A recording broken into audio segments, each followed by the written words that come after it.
What attracted me to Yale over other law schools was this feeling of freedom. You come to Yale Law School and you go out into the world and you shape it in whatever way you think is right. That sort of sense of agency, that feeling of empowerment, I didn't get that from any other law school.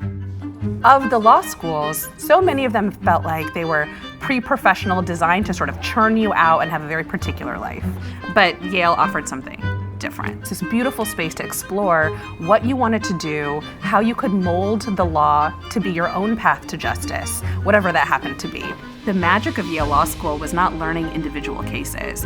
It was giving you the tools to understand what was happening right now, situate it in history, and then feel confident that you could change the future.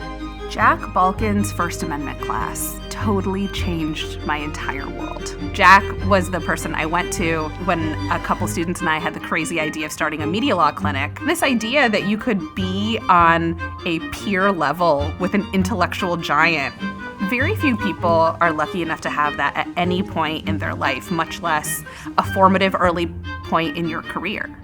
When I left law school to go get another law degree, I followed a spark to study a website that no one had heard of at the time called WikiLeaks. I went to a law firm where I was able to represent journalist situations like representing The Guardian in the Edward Snowden disclosures, the AP in their DOJ investigation, and from there got a call one day that was like, hey, do you want to come into the belly of the internet and be the first newsroom lawyer at BuzzFeed? I was able to help take on some really interesting legal fights while I was there, including defending the publication of the Steele dossier.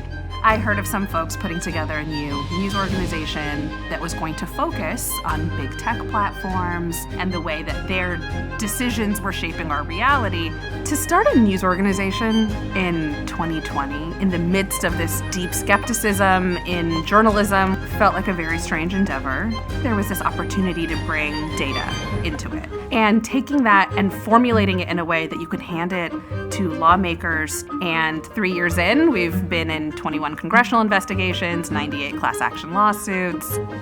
Infinite possibility is what makes Yale Law School so special. There just aren't that many spaces in the world where you can feel that, be in that community, be reminded of it every day. Yale is a place that tells you every step of the way that anything is possible. Why not try it?